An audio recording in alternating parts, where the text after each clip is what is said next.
Israeli हमले में Hezbollah chief की मौत की खबर सामने आ रही है। बहुत बड़ी खबर है, हमले में नसरल्लाह की मौत की खबर सामने आ रही है। नसरल्लाह की मौत की पुष्टि होना अभी बाकी है, लेकिन कहा जा रहा है कि जहां पर अटैक हुआ, जो इमारत जमींदोज हुई, यहीं पर ही नसरल्लाह था और यहां पर मौत हो चुकी है नसरल्लाह की। हमले के बाद का वीडियो भी सामने आया है, लेकिन ये बहुत बड़ी खबर है। अगर नसरल्लाह मारा गया है तो ये बड़ी कामयाबी होगी इजराइल के लिए, लेकिन अभी मौत की पुष्टि नहीं हुई है। आपको एक्सक्लूसिव तस्वीरें TV9 भारतवर्ष दिखा रहा है। जिस इमारत पर अटैक हुआ उसी इमारत की एक्सक्लूसिव तस्वीरें, जो पूरी तरह से ये इमारत तबाह हो चुकी है। मदद।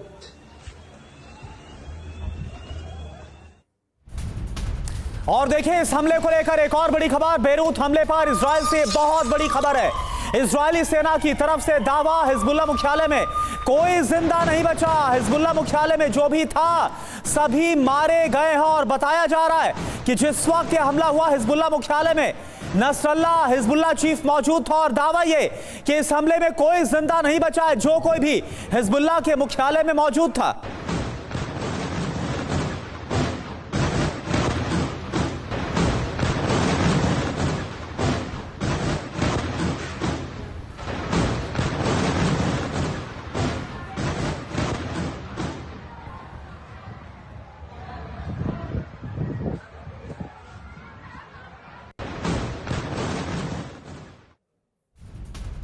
तो क्या नसरल्लाह का गेम ओवर हो चुका है? नसरल्लाह की मौत के दावों पर हिजबुल्लाह अभी चुप है। 12 घंटे हिजबुल्लाह ने नहीं कोई जारी किया है बयान। 12 घंटे हो चुके हैं, हिजबुल्लाह ने अभी तक कोई खबर का खंडन नहीं किया है। अब देखना होगा कि क्या ये सच है कि नसरल्लाह की मौत हो चुकी है, क्योंकि जो ये हेडक्वार्टर आप देख रहे हैं हिजबुल्लाह का, इसी हेडक्वार्टर पर एक के बाद एक कई हमले होते हैं, कई इमारतें यहाँ पर मौजूद हैं और ऐसा लगता है ये पूरा इलाका खत्म हो गया। ऐसा लगता नहीं है कि कोई जिंदा बचा होगा, इसीलिए कहा जा रहा है कि नसरल्लाह इसी हेडक्वार्टर में मौजूद था और उसकी मौत हुई, लेकिन अभी मौत की पुष्टि नहीं हो पाई। और इस हमले को लेकर एक और बड़ी खबर। कल देर शाम लेबनान के बेरूत में इजराइल की भीषण बमबारी हुई है हिजबुल्लाह के मुख्यालय पर। यह बमबारी की गई हमले में हिजबुल्लाह का मुख्यालय तबाह हो गया है। तस्वीर आप देखिए, लेबनान की राजधानी बेरूत, जहां पर हिजबुल्लाह का हेडक्वार्टर, और इस पर बंकर बस्टर बम से धावा बोला गया, हमला बोला गया। और इसके बाद क्या हश्र हुआ है, जो कोई भी हेडक्वार्टर में मौजूद था सभी मारे गए। IDF की तरफ से बताया जा रहा है, इस बात का दावा किया जा रहा है। और यह तस्वीर हम आपको दिखा रहे हैं हिजबुल्लाह मुख्यालय पर इजरायली डिफेंस फोर्स की तरफ से जो अटैक किया गया।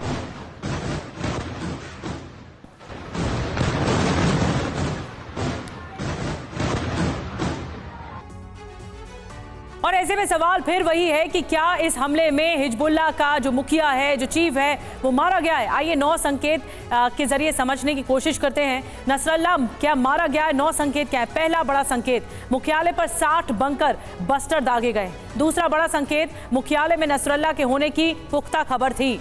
तीसरा बड़ा संकेत, 6 बजे नसरल्लाह के ऑफिस जाने की सूचना भी थी। चौथा बड़ा जो संकेत है, हमले में नसरल्लाह का भाई हाशिम भी मारा गया। बिल्कुल, 5वां संकेत, नसरल्लाह की बेटी जैनब नसरल्लाह भी मारी गई है, इस बात का भी दावा है। हिजबुल्लाह मुख्यालय में कोई जिंदा नहीं बचा, जो कोई वहां पर था। हिजबुल्लाह का मुख्यालय पूरी तरह से खाक कर दिया गया। इस हमले में तेहरान में खामनेई ने इमरजेंसी बैठक भी बुलाई है। ईरानी चैनल ने जिंदा होने की खबर वापस ले ली है, क्योंकि ईरानी चैनल ने पहले जिंदा होने की खबर दी थी, लेकिन अब उसे वापस ले लिया गया।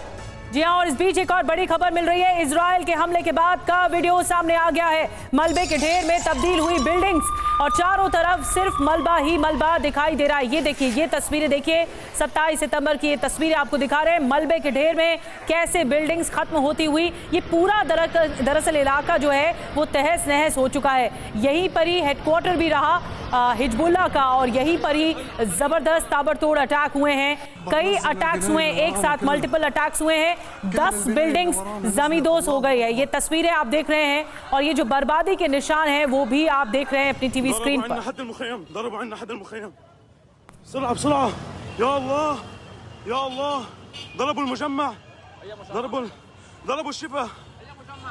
लोगों में अफरा तफरी का आलम है, लोग चीख पुकार मची हुई है। जैसे ही यहाँ पर अटैक होता है लोग भागना शुरू कर देते हैं, अफरा तफरी मच जाती है। एक सुरक्षित जगह पर, एक सुरक्षित ठिकाने पर जाने की कोशिश करते हुए दिखाई देते हैं।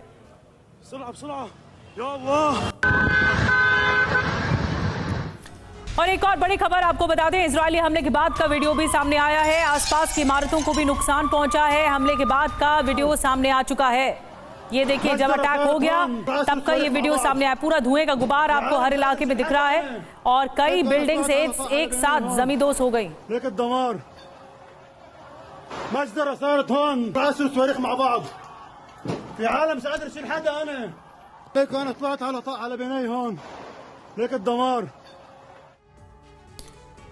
तो हिजबुल्लाह चीफ नसरल्ला इजराइल के हिट लिस्ट में है। नसरल्ला की तबाही के लिए इजराइल ने लेबनान की राजधानी बेरूत में बहुत बड़ा ऑपरेशन शुरू किया। खबर यह है कि नसरल्ला मारा गया है। आखिर कैसे नसरल्ला के मारे जाने की थ्योरी सामने आ रही है, यह आपको बताते। पॉइंटर साहब देखिए, आतंक का नसरल्ला मारे जाने का हल्ला हो रहा है। बेरूत के सब अर्बन इलाके दाहिया में इजरायली हमला हुआ। दाहिया की 6 इमारतों को निशाना बनाया गया। 6 में से एक इमारत में हिजबुल्लाह का कमांड सेंटर भी मौजूद है। कमांड सेंटर में नसरल्ला के छिपे होने की आशंका थी। जी, अंडरग्राउंड हेडक्वार्टर में नसरल्ला के मारे जाने की खबरें सामने आ रही हैं। इजरायली सूत्र नसरल्ला के मारे जाने की बात कह रहे हैं। तो ये बहुत बड़ी कामयाबी होगी अगर इस बात की पुष्टि हो जाती है कि क्या नसरल्ला इस अटैक्स में मारा गया है। और हमारे साथ खास मेहमानों का एक पैनल जुड़ा हुआ है, इनसे बातचीत करते हैं। हमारे साथ सिवाज सर जुड़े हुए हैं, साथ में हमारे साथ एक बड़ा पैनल जुड़ा हुआ है। आपको बता दें कि अश्विनी सिवाज सर हमारे साथ जुड़े हैं, ब्रिगेडियर शरदेंदु सर हमारे साथ जुड़े हैं। सिवाज सर, मैं आप ही से शुरुआत कर रही हूं इस पूरी चर्चा के। हमारे साथ मेरे सहयोगी सुमित भी जुड़े हैं और दीपक सर भी हमारे साथ जुड़ रहे हैं, हमें ज्वाइन कर रहे हैं। सबसे पहले सिवाज सर, मैं आपसे शुरुआत कर रही हूँ। ये अगर नसरल्ला मारा गया है, ये अगर खबर पे विश्वास करें, तो आपको लगता है ये बहुत बड़ी कामयाबी होगी? क्या ये इजी एस्केप रूट हो सकता था नसरल्ला का? क्या इस बात के लिए भी क्वेश्चन मार्क है? देखो, सच्चाई बात है निधि, इसमें कोई शक नहीं। एक बहुत बड़ी चोट है हिजबुल्लाह के लिए, क्योंकि उसका सबसे बड़ा commander, top commander Hassan Nasrallah, ऐसा लगता है मारा गया है। और ये भी सच्चाई है कि किस सिस्टमेटिकली ढंग से इजराइल ने पूरी कमांड स्ट्रक्चर को बर्बाद कर दिया है। इससे पहले फवाद शकूर को मारा था, फिर इब्राहिम अकील को मारा था, और सेकंड ग्रेड के कमांडर्स को भी मार गिरा। और ये जो बिल्डिंग जिसके अंदर अंडरग्राउंड थी और जहां पर कम्युनिकेशन का भी और मेन हेडक्वार्टर था, वहां मीटिंग ले रहे थे जो हसन नसरुल्लाह, इसकी खबर इजराइल के पास थी। इजराइल के वार प्लेन्स ने जो बंकर बस्टिंग बॉम्ब्स है उनका इस्तेमाल किया, और 3 से 4 बिल्डिंग जहां पर ये कार्रवाई हो रही थी बिल्कुल जमीन में मिल गई है। इसका मतलब अगर हसन नसरुल्लाह मारा गया तो इसका इंपैक्ट क्या होगा, वो बड़ी इंपॉर्टेंट चीज है। देखो, ये सच्चाई है कि जो हिजबुल्लाह है उसका कमांड स्ट्रक्चर भी खत्म हो गया है। कम्युनिकेशन नेटवर्क भी बाय एंड लार्ज बहुत उसके अंदर नुकसान हुआ है। और मुझे लगता है कि नेक्स्ट फेज जो इजराइल करने वाला है वो करने वाला है ग्राउंड इन्वेजन, क्योंकि जब तक वो ग्राउंड इन्वेजन नहीं करेगा, 60 से 70 किलोमीटर हिजबुल्लाह को पीछे धकेलेगा नहीं सेंट्रल लेबनान की तरफ, तब तक उसके जो प्लान किया है नॉर्थ इजराइल से वो लोग वापस नहीं आ सकते। तो बहुत बड़ी जीत है, बहुत बड़ा एक खबर है इजराइल के लिए, मगर ये लड़ाई बढ़ेगी, ये कम नहीं होगी। इसके अंदर और क्या हो सकता है, इसी पर major general AK Siwach sir हम बात करेंगे, क्योंकि पहले तो इजराइल की तरफ से कसम खाई गई थी कि जब तक नसरल्ला नहीं मारा जाता हिजबुल्लाह चीफ, तब तक वो शांत नहीं बैठेगा। लेकिन इसके बाद क्या होगा, इस पर हम बात करेंगे। हमारे साथ देखिए सुमित और मनीष भी ज्वाइन कर रहे हैं, उनका भी रुख करेंगे। एक और बड़ी खबर, बेरूत में रात भर इजराइल के हमले हुए, हिजबुल्लाह के ठिकानों पर IDF की बमबारी हुई है। इजरायली बमबारी से दहल गया है बेरूत।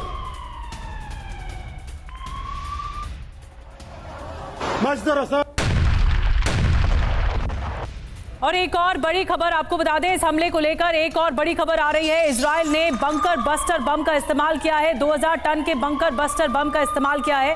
फाइटर प्लेन से गिराए बंकर बस्टर बम।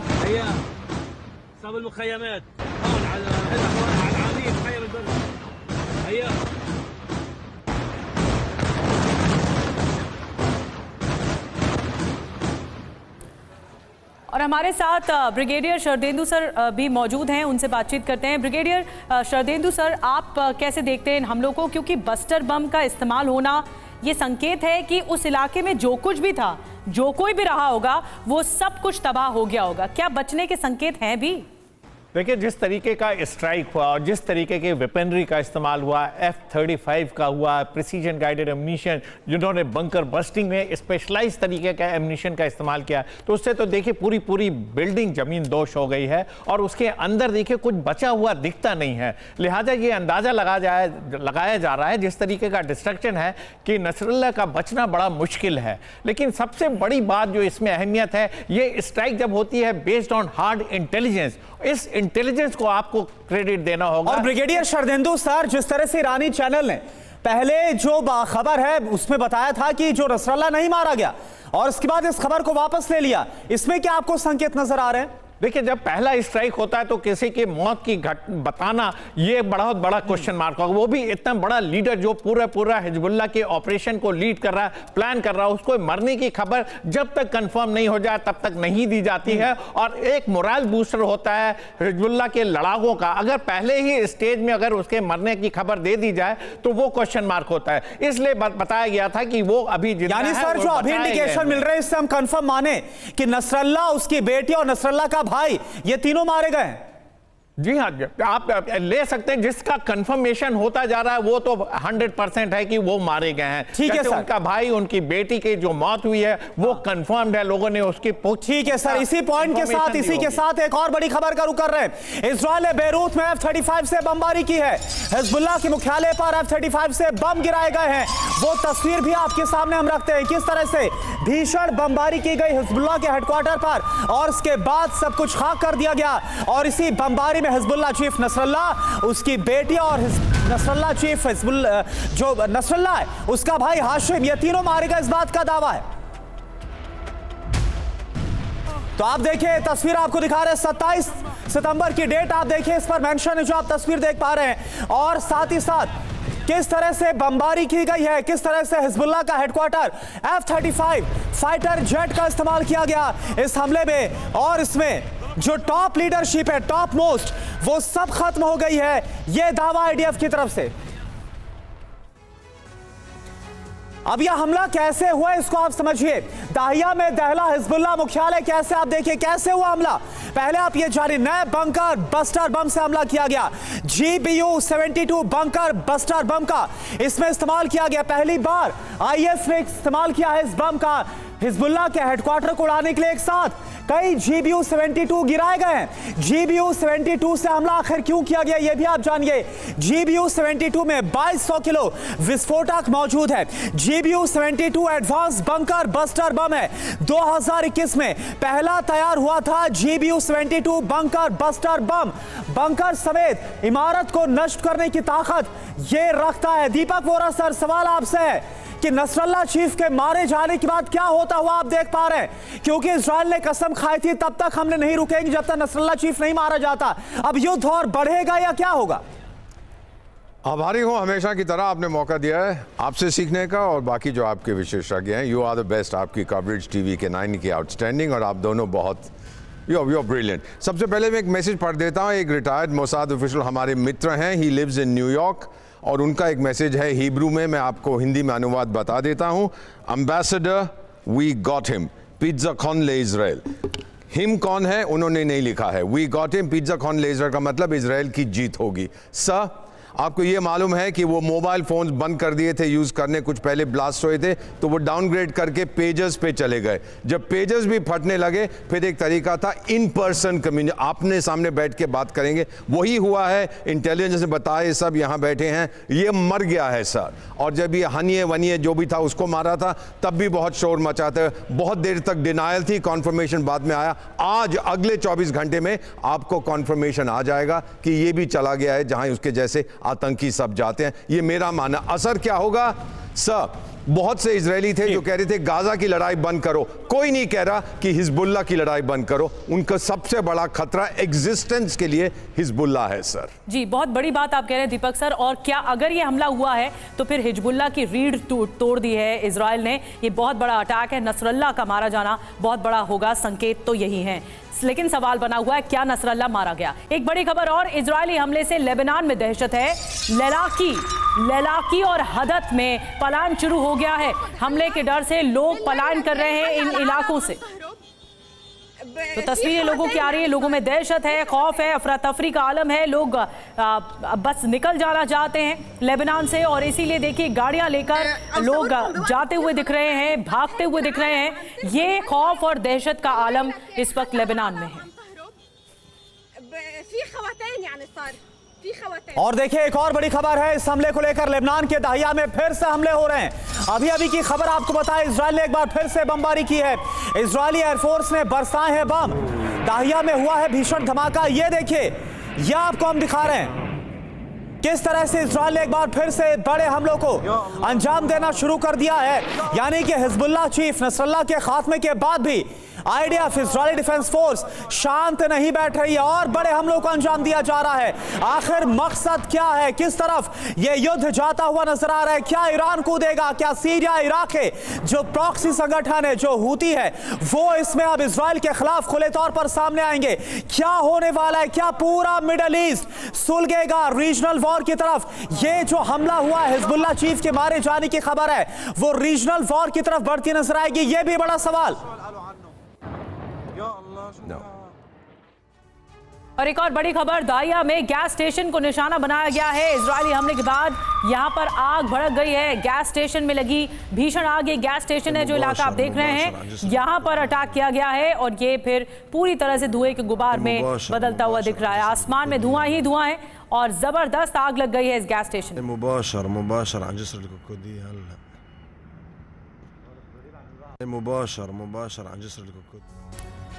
और आइए आपको कुछ और डिटेल में जानकारी देते हैं, क्योंकि बेरूत को निशाना बनाया गया। बेरूत हमले को लेकर एक बड़ी तैयारी भी की गई, और तैयारी क्या आपको बताते हैं। अमेरिका से नेतन्याहू ने हमले की अनुमति दी।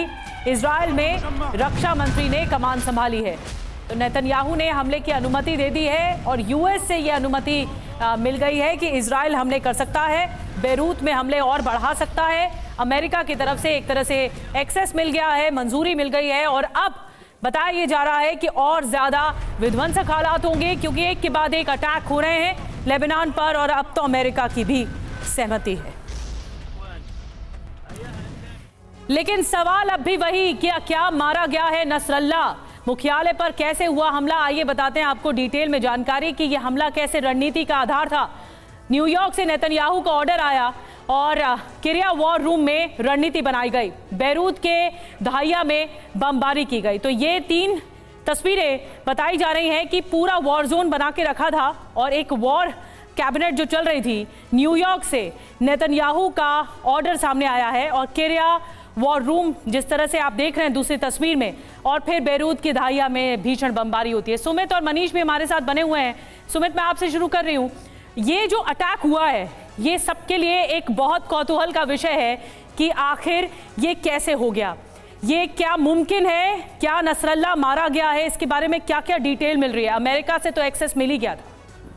देखिए निधि, कल ही हमने अपने दर्शकों को बताया था कि नसरुल्लाह को लगातार बेरूत से मूव करने के लिए ईरान पूरी कोशिश में है, उसको सेफ जोन में ले जाने की कोशिश है। और वो इलाका लगातार टर्की हो सकता है, वो इलाका रूस हो सकता है। कोशिश थी कि ऐसा इलाका जहां पर इजराइल सीधे तौर पर अटैक ना करे, वो इलाका मिडिल ईस्ट का दूसरा देश भी हो सकता है। और उसी के 8 से 10 घंटे बाद इजराइल ने बड़े अटैक किए नसरुल्लाह में। कहां पर? दाहिया के इलाके में, जो हेडक्वार्टर्स माना जाता, सबसे सेफ इलाका माना जाता। खबर जो मिल रही है वो ये बता रहे हैं कि मल्टीपल सोर्सेज से इजराइल को यह जानकारी मिली कि निकलने से पहले, बेरूत से जाने से पहले, नसरुल्लाह एक बड़ी मीटिंग करना चाहता है, जिसमें ना सिर्फ उसके अपने कमांडर्स होंगे, IRGC के कमांडर्स होंगे, और लगातार इजराइल पर किस तरीके की अटैक की रणनीति बनाई जाएगी, इसको लेकर एक बड़ी मीटिंग थी। 5:30 से 6 बजे के बीच नसरुल्लाह को उस बिल्डिंग के अंदर, उस इलाके में आना था। इजराइल ने मल्टीपल सोर्सेज से जब कंफर्म कर लिया कि हां उस इलाके में मूवमेंट हुई है, उसके बाद इन अटैक्स को इनिशिएट किया गया। अब सबसे बड़ा सवाल ये, उनकी बिल्डिंग में जो एंटर किया, क्योंकि मैं आपको बताऊं कि दाहिया वो इलाका इलाका है जो बहुत ज्यादा क्राउडेड है, डेंसली पॉपुलेटेड, और हर बिल्डिंग के अंदर आपको एक बड़े, आप कह सकते हैं कि बंकर्स नजर आ जाएंगे जो बहुत डीप है। और खास बात यह भी कि एक बंकर का एंट्री कहां से है और दूसरे का एग्जिट कहां से है, ये किसी को नहीं पता होता। तो निश्चित तौर पर यह सवाल अब भी खड़ा है, लेकिन यह जरूर है कि इजराइल ने एक बार फिर यह जरूर दिखा दिया या फिर डरा दिया नसरुल्लाह को भी, हिजबुल्लाह को, कि हम कभी भी कहीं पर भी आप पर अटैक कर सकते हैं। ठीक है, बिल्कुल। और देखिए मनीष, मैं इस पर आपसे सवाल करना चाहूंगा, जो इस्माइल हानिया की मौत हुई है तब भी किसी ने यह अंदाजा लगाया था कि ऐसा कुछ होगा, और हिजबुल्लाह चीफ की मौत हुई है इससे पहले नसरुल्लाह को लग रहा था, शायद से अंदेशा इस बात का था कि इजराइल कुछ बहुत बड़ा उसके खिलाफ कर सकता है, लेकिन मौका नहीं मिला। बिल्कुल। देखिए, आज की तारीख में मुझे लगता है कि अब हम सबको ये सवाल बदलना पड़ेगा कि क्या नसरुल्लाह मारा गया, बल्कि सवाल अब ये बना है कि क्या नसरुल्लाह बचा होगा, क्योंकि जिस तरह का ऑपरेशन किया गया था, सुमित ने उसके बारे में आपको डिटेल दी भी। खबर यही थी कि नसरुल्लाह उस बिल्डिंग में है, और उसके तुरंत बाद ये फैसला लिया गया, नेतन्याहू से ग्रीन सिग्नल लिया गया। उसी समय जो इजराइल के रक्षा मंत्री है, उन्होंने अमेरिका के रक्षा मंत्री को फोन किया कि हमारा ऑपरेशन चल रहा है, और उसके बाद अटैक किया गया। गुंजाइश नहीं है, अगर मैं आपको आंकड़े में कहूं तो 80% चांस है कि नसरुल्लाह नहीं बचा है। 20% अगर उनकी किस्मत हो, कुछ दिन सांस बची हुई हो, तो शायद बचा हो, और अगर बच भी गए होंगे तो आने वाले दिनों में खत्म ही हो जाएंगे। तो अब सवाल यह है कि इसके बाद क्या इजराइल रुकेगा?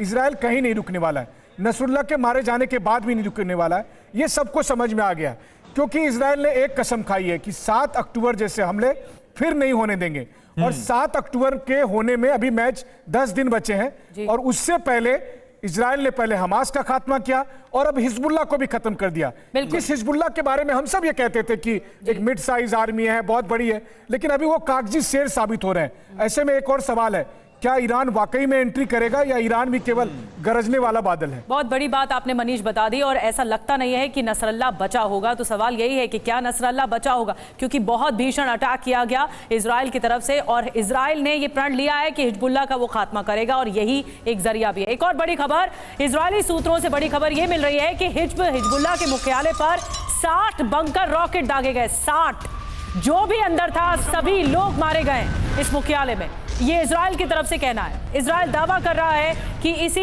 हेडक्वार्टर में नसरुल्लाह भी था और नसरुल्लाह भी मारा गया है, ये इजराइल दावा कर रहा है, लेकिन अभी कोई खंडन नहीं आया हिजबुल्लाह की तरफ से, न इस बात की अभी पुष्टि क्लियर तौर पर हो पा रही है। लेकिन सूत्र बता रहे हैं, इजरायली सूत्र बता रहे हैं कि यहां पर ही अटैक हुआ है, 60 रॉकेट दागे गए हैं, जहां पूरा इलाका खत्म हो गया है।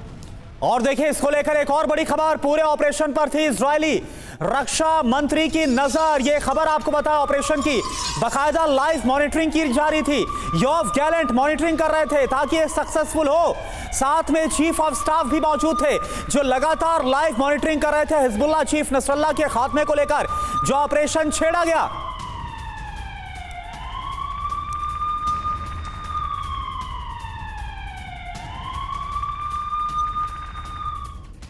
और हिजबुल्लाह के मुख्यालय पर हमला, पल पल की निगरानी रखी जा रही थी। पूरा वॉर कैबिनेट बनाया गया था, एक सेक्टर बनाया गया था जिसमें अहम अधिकारी मौजूद थे। और बेरूत के दाहिया में बमबारी वॉर रूम में कौन कौन मौजूद था, अब हम आपको ये बताते हैं कि जो दाहिया में हुआ वो क्या था, वॉर रूम में कौन कौन था। अटैक का जो लाइव टेलीकास्ट है वो देखा जा रहा था। रक्षा मंत्री योव गैलेंट मौजूद रहे, इसमें आईडीएफ के चीफ हरजी हलेवी मौजूद रहे, और deputy chief of staff Amir Baram भी मौजूद रहे। तो ये पूरी निगरानी रखी जा रही थी, और आईएए जो चीफ है टमर बार, वो भी मौजूद रहे। बिल्कुल, तो वॉर रूम की तस्वीर भी आपको हम दिखा रहे हैं कि किस तरह से वॉर रूम से लगातार इसको लाइव मॉनिटर किया जा रहा था। मेजर जनरल AK श्रीवास्तव, मेरा सवाल आपसे है, हिजबुल्लाह चीफ मारा गया, यह कहा जा रहा है सोर्सेस की तरफ से, उसका जो सेकंड लीडरशिप है, यानी कि अगर हाशिम की बात करें हिजबुल्लाह चीफ के भाई की, वो मारे गए। इसके अलावा हिजबुल्लाह चीफ की बेटी मारी गई, यानी जो टॉप मोस्ट लीडरशिप है उसका खात्मा कर दिया गया। क्या इसके बाद हिजबुल्लाह सरेंडर करता हुआ नजर आएगा या फिर क्या होता हुआ आप देख रहे हैं श्रीवास्तव? देखो, इसमें कोई शक नहीं, हिजबुल्लाह सरेंडर नहीं करेगा, क्योंकि देखो ये सच्चाई है कि अगर आप हमास और हिजबुल्लाह की मिलिट्री कैपेबिलिटी की तुलना करें तो हिजबुल्लाह 3 से 4 गुना ज़्यादा ताकतवर है हमास से। उसके पास 1.5 लाख से 2 लाख के करीब मिसाइल रॉकेट्स हैं, 1.25 लाख के करीब उसके लड़ाकू हैं, उसके पास आर्मर्ड ब्रिगेड है। हाँ, ये सच्चाई है कि इजराइल ने पूरा उसका जो लीडरशिप का बर्बाद कर दिया है, क्योंकि अगर हसन नसरुल्लाह भी मर गया, उसका भाई भी मर गया, उससे पहले फावूज शकूर को मारा गया, उसके बाद इब्राहिम अकील को, एक प्रकार से पूरी लीडरशिप को ख़त्म कर दिया। इसका कम्युनिकेशन नेटवर्क काम नहीं कर रहा। मगर ये भी सच्चाई है, जब तक इजराइल इस इलाके के अंदर घुस के और बैरूत तक जब तक इलाका नहीं लेगा, तब तक वो सेफ नहीं होगा। दूसरा, क्या मिलिट्री कैपेबिलिटी डिग्रेड कर पाया है? अभी तक नहीं कर पाया। जब तक वो ग्राउंड हमला नहीं करेगा, इसकी मिलिट्री कैपेबिलिटी को नष्ट नहीं करेगा, तो खतरा हिजबुल्लाह से फिर बना रहेगा। आज हसन नसरुल्लाह था, कल उसकी जगह हो सकता है उसकी लीडरशिप और कोई ले ले। तो सच्चाई है, ये लड़ाई का दायरा बढ़ेगा और ग्राउंड ऑफेंसिव होगा, इजराइल अंदर घुसेगा और हिजबुल्लाह को खत्म करने की कोशिश करेगा। क्वेश्चन आता क्या इसके अंदर ईरान की एंट्री हो सकती है? मुझे लगता है अभी भी ईरान की एंट्री नहीं होगी। ईरान जो है अपने प्रॉक्सी से ही काम चलाएगा, चाहे वो हिजबुल्लाह, हमास और होती और जो उसकी मिलिशिया हैं इराक और सीरिया में, मगर उसको हथियार देगा। और हो सकता है हथियार ये रूस से, चीन से, नॉर्थ कोरिया से भी मिले, मगर डायरेक्ट एंट्री ईरान की अभी ऐसा नहीं लगता। मगर इसके बारे में कहना बड़ा मुश्किल है। बड़ी बात है, लड़ाई जो है लगता ऐसा है कि अब लड़ाई के फैलने के चांसेस बढ़ते जा रहे हैं। सर, लेकिन आपने प्रॉक्सी संगठनों की बात की, इसमें हमास का नाम आता है, हिजबुल्लाह का नाम आता है, हूती का भी नाम आता है। क्या आप अगली बारी हूती की? एक और बड़ी खबर आपको बता दें, अमेरिका से लौट रहे हैं नेतन्याहू। जी हां, वहां से पहले इजाजत मिली हमलों की और उसके बाद अब नेतन्याहू ने जल्दी खत्म किया अमेरिका दौरा। 2 दिन पहले ही अमेरिका दौरा खत्म किया है और अब वापस लौट रहे हैं इजराइल। तो ऐसे में इजराइल की नजर है और जिस तरह से न्यूयॉर्क से उन्होंने मंजूरी दी कि यहां पर अटैक किया जाए दाहिया में, और उसके बाद अब वापस लौट रहे हैं नेतन्याहू। और देखिए एक और बड़ी खबर इजराइल के प्रधानमंत्री को लेकर, नेतन्याहू ने अमेरिका से दी हमले की मंजूरी। ये खबर आ रही है, यूएन में भाषण देने से पहले हमले को मंजूर कर दिया था बेंजामिन नेतन्याहू ने। और ये देखिए, ये आपको हम वो तस्वीर भी दिखा रहे हैं, बेंजामिन नेतन्याहू किस तरह से अमेरिका में एक्टिव नजर आ रहे हैं। हिजबुल्लाह चीफ नसरुल्लाह के खात्मे को लेकर जो मंजूरी दी गई, ग्रीन सिग्नल दिया गया, अमेरिका से ही दिया गया। न्यूयॉर्क में होटल के कमरे से इजाजत दी गई और शायद से यहीं पर जो नसरुल्लाह है उनसे भी कहीं ना कहीं ये भापने में गलती हो गई कि बेंजामिन नेतन्याहू अमेरिका में है। क्या ऐसे वक्त में हिजबुल्लाह चीफ के खिलाफ कोई बड़ा ऑपरेशन हो सकता है? लेकिन अमेरिका से ही ग्रीन सिग्नल मिल गया था। और आपको बताते हैं कि अमेरिका से कैसे अटैक का ऑर्डर दिया गया नेतन्याहू के जरिए। नेतन्याहू ने हमले का आदेश दिया, वहां से ही ऑर्डर्स दिए और पूरा ये स्क्रीनिंग रूम बनाया गया था। यूएनजीए में स्पीच से पहले ये आदेश दिया गया कि खात्मा होना है। न्यूयॉर्क में होटल के कमरे से ही इजाजत दी गई और एक प्रेस कॉन्फ्रेंस बीच में छोड़कर नेतन्याहू निकले हैं। न्यूयॉर्क जाने से पहले ही प्लानिंग कर ली गई थी। न्यूयॉर्क दौरा बीच में छोड़कर लौट रहे हैं अब प्रधानमंत्री। और एक और बड़ी खबर आपको बता दें, बेरूत हमले पर अमेरिकी राष्ट्रपति जो बाइडेन का बयान आया है, हमें हमले की जानकारी नहीं थी। ये बाइडेन का कहना है, हमें जानकारी नहीं थी, हम अभी जानकारी इकट्ठा कर रहे हैं। ये बयान भी बहुत बड़ा बयान है। तो अभी मैं कुछ नहीं बोल पाऊंगा, अभी इस पूरे मामले पर मुझे जो इन्फॉर्मेशन है वो जुटानी है। दीपक सर, ये बहुत बड़ी बात है कि अमेरिका को ही नहीं पता था कि इजराइल ऐसा कदम उठाएगा, बेरूत में हमला करेगा, दाहिया में हमला करेगा, नसरल्लाह का खात्मा करेगा। और जबकि न्यूयॉर्क में बैठकर ही उन्होंने पूरी स्क्रीनिंग देखी, वहीं से आदेश दिए। आपको ये भी याद होगा कि जब वो हमास लीडर हनिये को भी भेज दिया गया था जहां उसको जाना चाहिए, तब भी बहुत सी स्पेकुलेशन थी कि इसको बताया उसको बताया। मैम, अमेरिका को बताए बिना उन्होंने नहीं किया है। ये जो कहानियां हैं कि हमको ने नहीं बताया था, दिल को बहलाने के लिए गालिब ये ख्याल अच्छा है। ये जो बॉम्ब यूज़ किया इन्होंने, जिसको मदर ऑफ ऑल बॉम्ब्स कहते हैं, 6-7 साल पहले इसको अफगानिस्तान में यूज़ किया गया था। इसकी ब्लास्ट इतनी पावरफुल होती है कि बड़ी से बड़ी इमारत कुछ ही क्षणों में ख़त्म हो जाती है। उनको मालूम था ये वहाँ है, अमेरिकन को बताया कि हम यूज़ करने लगे हैं, जो आपने हमें असला, आपने हमें वेपन्स दिए हैं, so we are going ahead. और मेरा मानना है सर, आपके करोड़ों लोग जो देख रहे हैं, यूनाइटेड स्टेट्स ने कहा होगा हमने सुना नहीं आप क्या कह रहे हैं, जो करना है आप करिए। This is how it happens sir. Okay, बिल्कुल, ये अपने आप में बहुत बड़ी बात है और बहुत ही ये हैरत में डालती बात कि बेंजामिन नेतन्याहू ने अमेरिका से बैठकर ऑर्डर दिया और अमेरिका को पता ही नहीं। इस बीच एक और बड़ी खबर, खुफिया जानकारी के आधार पर इजरायली डिफेंस फोर्स का हमला हुआ है। 6 बजे नसरल्लाह के ऑफिस जाने की सूचना मिली थी। 6:05 पर आईडीएफ ने मुख्यालय पर बमबारी की। जिस तरह से मनीष और सुमित ने जानकारी दी है कि किस तरह से एक मीटिंग करनी थी, नसरुल्लाह को वहां से निकलना था, उसके पहले वो अपने टॉप कमांडर्स के साथ, लीडरशिप के साथ मीटिंग कर लेना चाहता था और शायद से यही गलती भारी पड़ गई नसरुल्लाह पर और ये जानकारी मिल गई थी आईडीएफ को और इस मौके को भुनाया गया और हमला बोल दिया गया हिजबुल्लाह के हेडक्वार्टर पर।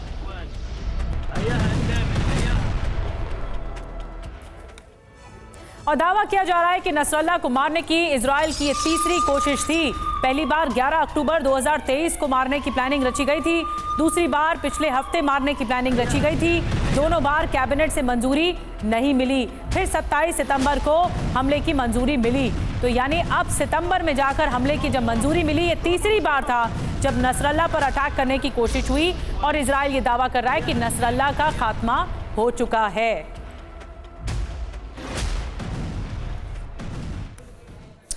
अब आप ये देखिए आखिर कब नसरुल्लाह को मारने की प्लानिंग हुई है। पहली बार कब हुआ? 11 अक्टूबर 2023 की तारीख है। कैबिनेट से मंजूरी हालांकि उस वक्त नहीं मिली थी। अगली तारीख का रुख करते हैं, जो तारीख थी पिछले हफ्ते की, कैबिनेट से भी पिछले हफ्ते भी मंजूरी नहीं मिली है और इसके बाद तीसरी बार शुक्रवार यानी 27 सितंबर जब आखिरकार नसरुल्लाह के मारे जाने को लेकर आईडीएफ ने कहा कि वो मारा गया, कैबिनेट से मंजूरी मिली और उसके बाद इस हमले को अंजाम दिया गया है। ब्रिगेडियर शरदेंदु सर, मेरा सवाल आपसे, देखिए दो चीज को लेकर, एक तो अमेरिका जिस तरह से अनजान बन रहा है कि उसको पता ही नहीं है कि नसरुल्लाह कैसे मारा गया, कोई जानकारी नहीं थी। आखिर इस तरह से अनजान बनने की क्या आपको मोटिव आपको नजर आता है अमेरिका का? और अब इसके बाद क्या होता हुआ नजर देख रहे हैं नसरुल्लाह के खात्मे के बाद? देखिए, जिस तरीके से अमेरिका के हेड ऑफ स्टेट ने बोला है कि उनको इसकी जानकारी नहीं थी, वो जानकारी ले रहे हैं, ये इस पे विश्वास नहीं किया जा सकता। ये एक डिप्लोमेटिक स्टेटमेंट है, इसमें ज़्यादा रीड करने की जरूरत नहीं है। देखिए, जब ये स्ट्राइक होती है, आपके डिफेंस मिनिस्टर योव गैलेंट उसको मॉनिटर कर रहे हैं, आपके तमाम मिलिट्री के हायर की लाइव देख रही है, तो आपने कहीं ना कहीं अपने काउंटर पार्ट अमेरिका से उसका ओके लिया, उसको इंटीमेशन दिया हुआ है और एक डिप्लोमेटिक चैनल के तहत इस तरीके के स्टेटमेंट जायज है, लेकिन मिलिट्री पॉइंट ऑफ व्यू से इसको नहीं एक्सेप्ट किया जा सकता। और जिस तरीके से डिस्ट्रक्शन हुआ है, देखिए जो बंकर बस्टिंग वाले जो एम्यूनिशन दागे गए हैं, 10 एम्यूनिशन उस काम को कर सकते थे, 10 राउंड, लेकिन फायर हुए 60। 100% डिस्ट्रक्शन की तरफ इजरायली फोर्सेस ने इसको अंजाम दिया है, क्योंकि उनके हेड ऑफ स्टेट उस समय अमेरिका में थे और जब डिफेंस मिनिस्टर किसी ऑपरेशन को लीड कर रहा है तो उन्होंने उसकी 100% गारंटी ली है कि उसका पूरा नेस्तनाबूद किया जाएगा, उसको डिस्ट्रॉय किया जाएगा। लिहाजा 6 टाइम ज्यादा एम्यूनिशन का इस्तेमाल करके उस बिल्डिंग को खंडहर में बदल दिया गया और इसमें नसरुल्लाह की हो सकता है मौत हो गई हो। आगे का ऑपरेशन मेरा मानना है कि एक देखिए कमर तोड़ दी है, साइकोलॉजिकली हिजबुल्लाह को डाउन किया था, पेजर जब बस्ट हुए थे, आपका कम्युनिकेशन खत्म कर दिया, लीडरशिप 80% खत्म है। तो अब उनके जो हर एक लड़ाकों को मारने की जरूरत नहीं है, आपको काम करना है नॉर्दर्न इजराइल को सिक्योर करना है, जिससे कि आपके ऊपर तमाम तरीके के क्रूड रॉकेट से हमला ना हो। तो आप अपना एयर डिफेंस मजबूत करेंगे और 60 से 70 किलोमीटर तक के इलाके को जो लेबनान से जुड़ता है उसको आप सैनिटाइज करेंगे और फिर से आप अपना रीसेटलमेंट करेंगे। बहुत बड़ी बात सर आपने कही कि ये साइकोलॉजिकली वॉरफेयर से लेकर ऑफेंसिव वॉरफेयर तक, यानी एक ऐसा ग्राउंड पर हमला जो कि सब कुछ खत्म कर देता है। पहले साइकोलॉजिकली तोड़ा गया हिजबुल्लाह को और अब हमले करके खत्म किया जा रहा है। एक और बड़ी बात, इजरायली हमले में मारा गया है नसरुल्लाह का भाई हाशिम सफी अल दीन की हमले में मौत हो गई है। हिजबुल्लाह कार्यकारी परिषद का चीफ था हाशिम सफी अल दीन और ये मारा गया है। नसरुल्लाह की बेटी की भी मौत की खबरें सामने आ रही हैं। तो अब सवाल ये उठता है कि क्या नसरुल्लाह फैमिली का गेम ओवर हो गया है? पूरी जानकारी आपको बिग वॉल के जरिए रखते हैं कि आखिर क्या हुआ और किस तरह से हिजबुल्लाह को नुकसान पहुंचा है। हसन नसरुल्लाह की बात करें तो कल जो हमला हुआ, हिजबुल्लाह चीफ हसन नसरुल्लाह जिसके मारे जाने की खबर है। जैनब नसरुल्लाह कौन है? कल मारे जाने की खबर है, दावा हसन नसरुल्लाह की बेटी है जैनब नसरुल्लाह, उनके भी मारे जाने की बात कही जा रही है। हाशिम साफेद्दीन की बात करें, हिजबुल्लाह चीफ नसरुल्लाह का भाई है और उसकी भी मौत हो गई है, यह कहा जा रहा है इस पूरे मामले में। और हादी नसरुल्लाह की बात करें तो हसन नसरुल्लाह का बड़ा बेटा है। 1997 में इजराइल के हमले में ये जो बड़ा बेटा है इसके भी मारे जाने की जो खबर है वो सामने आई थी। जी, और एक और बड़ी खबर आपको बता दें, इजराइल और हिजबुल्लाह के बीच जंग और ज्यादा भीषण हो रही है। कल शाम इजराइल ने बेरूत में हिजबुल्लाह मुख्यालय को टारगेट किया और यहां पर अटैक किए। दावा किया जा रहा है कि हमले में हिजबुल्लाह चीफ नसरल्लाह मारा जा चुका है। इधर हिजबुल्लाह ने भी देर रात इजराइल पर जवाबी हमला किया है। हिजबुल्लाह ने उत्तरी इजराइल, नॉर्थ इजराइल के कई शहरों पर रॉकेट से अटैक किया है। इन हमलों को लेकर पहले से ही इजराइल में अलर्ट जारी कर दिया गया था। इजराइल ने लोगों को बंकरों में जाने के निर्देश भी दिए हैं। और देखिए एक और बड़ी खबर, इस हमले को लेकर इजरायली हमले से बौखलाए हिजबुल्लाह का पलटवार भी हुआ है। हिजबुल्लाह ने उत्तरी इजराइल पर रॉकेट दागे हैं। रॉकेट हमले में घर हो गया तबाह, यानी जिस बात का अंदेशा था और सवाल था कि आखिर अगला कदम हिजबुल्लाह का क्या होगा, जब उसकी टॉप लीडरशिप के खात्मे को लेकर दावा किया जा रहा है, तब ऐसे में भी जो हिजबुल्लाह है वो शांत नहीं बैठा। हिजबुल्लाह की तरफ से कैसे उत्तरी इजराइल पर एक बार फिर से बड़े हमले को अंजाम दिया गया, बदला लेने की कोशिश की जा रही है, वो तस्वीर हमने आपको दिखाई है।